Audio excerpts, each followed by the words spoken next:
আসসালামু আলাইকুম বন্ধুরা, আমরা চলে আসছি সেই আপার বাসায়। অবশ্যই আমার ভিডিওর সাথে থাকেন। হঠাৎ করেই চলে আসলাম। আসলে বাসায় আছে কিনা জানি না। সে তো মাঠে খামারে কাজ করে।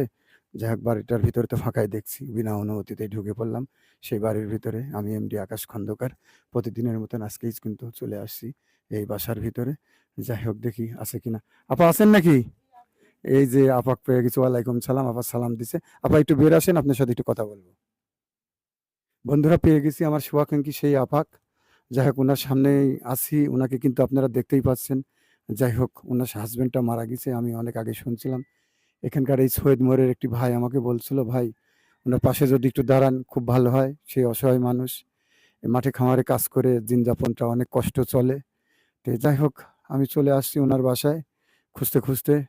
অনেকে কি বলছিলাম যে, "ভাই বাসাটা কোথায়?" কয়, "সামনে আগান।" এইভাবে আগাতে, আগাতে যাই হোক চলে আসছি উনার বাসায়। আপা কেমন আছেন? আসসালামু আলাইকুম। ভালো আছি। ভালো আছেন না? এখন কি করছেন আপনি? এখন এই যে বাড়িতেই কাজকর্ম করতেছি।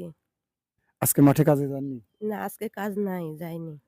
আপা, আপনাকে আমি একটু কথা বলবো। কথাটা আমাকে বলবেন। আপনার হাসব্যান্ডটা কিভাবে মারা গেল? আমার হাসব্যান্ডকে মানুষে মাইরে ফেলছে। ও মানুষ মেরে ফেলছিল? জি। খুব দুঃখের বিষয়। যাই হোক, কথাটা মনে করে দিয়ে বন্ধুরা খুব খারাপই লাগলো কথাটা আমার।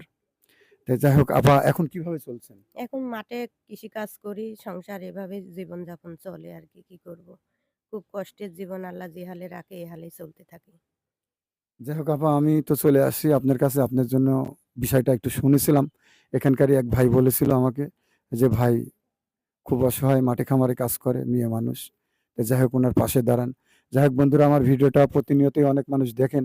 আসলে ভিডিওটা যদি না দেখতেন, অনেকেই আমাকে ফোনে বলতে পারতেন না যে, "ভাই, অমুক জায়গায় একটা অসহায় মানুষ আছে, যদি একটু পাশে সামান্য একটু হেল্প করতেন।" তাই আসলেই খুব ভালো। আমার মতন সবাই উদ্যোগ নেন। এরকম ভিডিও দেখে অনেকেই ফোন দেয়। সেখানে চলে যাবেন, অবশ্যই দিবেন, তার পাশে দাঁড়াবেন। যাই হোক আপা, আপনার বিষয়টা একটু বলেন তো। আমার স্বামী মারা গেছে আজ ১৫ বছর আগে। ছোট একটা ছেলে ছিল, ছেলেটার এই তো ১২-১৩ বছর চলছে।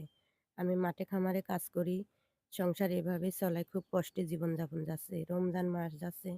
মানুষ অনেক ভালো-মন্দ খায় কিন্তু আমি জোগাড় করতে পারিনি। আল্লাহ আমাকে যখন যেভাবে রাখে এখন সেভাবেই চলি। এখন যদি আপনারা একটু আমাকে দেখেন, আল্লাহর উপর ইয়া করে ভরসা করে, তাহলে আপনাদের দয়াতে, আল্লাহর দয়াতে আমি একটু চলতে পারবো। আলহামদুলিল্লাহ, আল্লাহ আপনারে সুখে রাখুক, শান্তিতে রাখুক।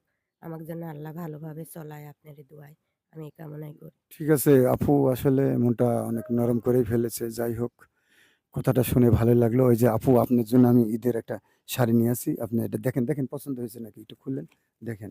আচ্ছা, এটা রাখেন। একটু খুললেন। হ্যাঁ, দেখেন।